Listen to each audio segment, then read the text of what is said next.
Welcome back to WagerTalk.com. I'm Marco D'Angelo, joined in studio with Ralph Michaels. We're going to talk about conference tournaments and handicapping them.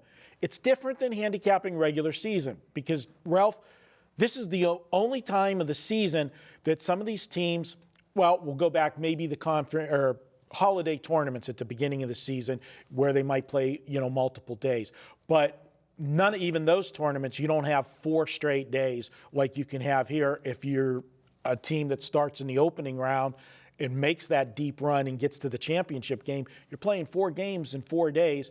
These kids aren't used to it, and it creates problems for us as the handicappers because, again, we don't know who's matching up until these games are done, and we got to wait till Vegas brings the numbers out. Problems? I'm going to disagree with you right there. I don't think it brings us problems. I think it brings us values. So, there you go. You're right. It is problems because Vegas doesn't know who's matching up. They're worried about putting on a line. If you're following those teams and watching those teams, I think that's where we're getting value is because we are predicting who they're going to match up. We're handicapping who they match up against and who they play, looking for plays in advance. Well, I'll tell you what. I did the radio show with Dave Koken on Monday that we do here in Vegas, 2 to 3 every weekday, 1100 Las Vegas if you want to tune in. And we were talking about the numbers that night. The over-unders on the tournament games, they were moving 5 and 6 points from the opening numbers. I mean, are these guys that far off? And you know how everybody likes to be the first guy out. Well, when we get to conference tournament, it seems like nobody wants to be the first guy out because it's like they're worried a little bit about the numbers because especially the totals have been getting hit so hard. Well, the numbers are based on regular season performances. What's different is you're playing multiple days, you're adjusting to your opponent. You're not going to blow out teams because you know you have to play the next day. So in a situation where you may have left your starters out longer running your offense, you're running in new guys to run the offense that aren't as inefficient. You're running different groups of people up to try to get things to work together. And I think the unders are the automatic way to look. Originally, Vegas makes their adjustments game in and game out, but they're making their numbers based on regular season performances, and these games are played entirely different. Absolutely. And to talk about some of the angles that we look at that are different, one of my favorite ones, and it goes against common sense, and people do it, they do it blindly, and they don't make money doing it. And here's why. You get a team that plays that opening round, then they move on. Well, these conferences that, give benefits to the teams that have the better records, they get a bye. Now they look and say, okay, this team played yesterday, this one's rested. The rested team has a huge advantage. No, they don't, and here's why. First of all, the other team got to play in that gymnasium, that arena. The sight lines are different. You don't maybe play games there before, so it's your first time there. You're not used to how the things look and to get the butterflies out of your system. Excuse me 1 second, Marco. That's a perfect reason for the totals as well, just to go back to the last statement on why the totals are so different. And they end up having more continuity than the other team that was rested and coming in and has to adjust. Then what you're talking about, the team that's coming in that was rested, it's going to be a bigger favorite because they're the better team. Well, then Vegas adds a little bit to the rest factor and makes them lay an extra point and a half because they're rested.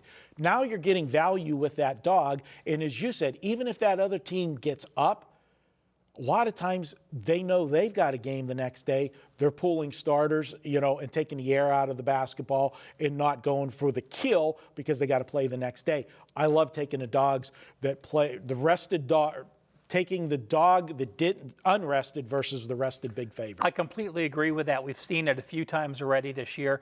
Cleveland State comes to mind. They played first game. Northern Kentucky had a bye game. They knocked them off. So, and big favorites as well. Don't be afraid to play big favorites. While you think a team is ugly in the regular season, this is a whole different story. Dogs of 16 or more in the last 6 years are a clean 56%, period. You take the worst teams, big dog, they cover because the favorite's not running up the score. And also, one thing to just carry on your point, while I agree with you, I like playing on a team that has the momentum against a team that didn't play. If you are getting a team that's in a third or a fourth straight game, against a team that's in their second or a third straight game, it means a lot more to play against that team that's in a fourth straight game later on in the conference. So while I agree with you early, Yes.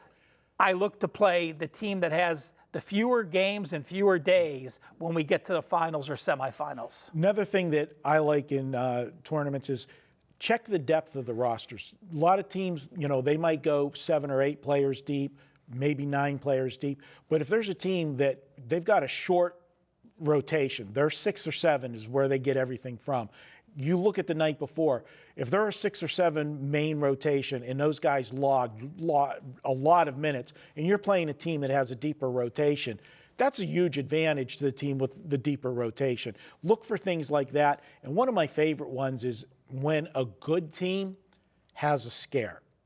It's the wake-up call, because they come in thinking, all right, we're playing one of the lower seeds. We just got to show up and we win. And all of a sudden, they're in a battle and they only win by 3 or 4, and they were a big favorite. That's the wake-up call, and you're going to get a focused effort the next game. The coach gets to get in their ear because they played a lackluster game. I like to take those teams in the next game. One thing I look at as well is young teams with first-year head coaches that are playing better down the road. We look at seedings, and the whole world is based on seedings and conference tournament and March Madness. Everybody picks who the number 1 seeds are going to be. What the heck does it matter? If you're a 1 or a 2 seed, you got to play the exact same schedule. It's only prestige. It means nothing on the court. A 1, 2, or 3, or 4 seed, you're going to play the exact same people getting to the finals. So seedings are relevant. But you see a 1 seed play an 8 seed, and all of a sudden you think that team is that much better than an 8 seed. And it's not the case. There's a lot of teams that finished the season differently. Teams that started strong and had some injuries, or likewise a very young team with a first-year head coach. San Diego State's an example, learning their systems and progressing down the road. Cleveland State with a first-year head coach with Dennis Felton. And I also want to bring up something else. You have some coaches. Akron has a first-year head coach, Groce, who was a MAC experienced coach, I think, with Ohio. He actually said the last few games of the regular season, I am resting my starters and not playing them nearly as much so I can get ready for the conference tournaments. You have coaches making changes, and what did Akron do? They went into Western Michigan. Western Michigan led that game 27-4 Monday night. Akron outscored them, won that game outright, and will be advancing, moving to Cleveland for the second round. So some coaches actually tanked the last few games to prepare for the season. So a lot of reading, a lot of research to get to those points, but they are out there and they can be found. Go with the old saying, what have you done for me lately? Teams, like you said, that are playing well at the end of the season, ride the momentum. Those teams, there's so many different reasons why they could be playing good basketball at the end of the season, and they're all positive. As you said, young team, learning a new system, whatever.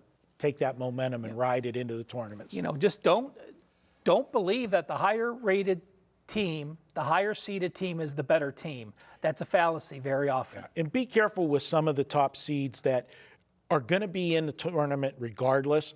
If they're not actually playing for a number 1 seed, they're going to be a 2 or a 3. What's it matter? Why extend yourself for 4 games in a conference tournament? Some coaches sometimes don't mind taking an exit. It's tough to know in advance, but many times coaches lost, and they get to the Sweet 16 and they say, well, the reason we got here is because we lost in the first round of the ACC and didn't play those 4 games in 4 days. So I'm curious to see how the Big Ten teams do, having being one of the Power 5 conferences. Gonzaga always did that, in their conference, but we're talking about a Power 5 conference. Let's see how those teams do with the extra rest. All right, guys, hope you enjoyed these videos, and don't forget, each and every Tuesday at WagerTalk, you can get our best guy, our hottest guy at the time, his best bet for just $2. We do it each and every Tuesday. It's a great way to introduce yourself to WagerTalk or to a new capper. Check it out each and every Tuesday. It's $2 Tuesday. And guys, if you like these videos, hit the like button, thumbs up, subscribe to our YouTube channel, and be sure to pass it along to your friends. We'll be back with more next week. It's the big dance. We'll have coverage for you with videos here at WagerTalk.com.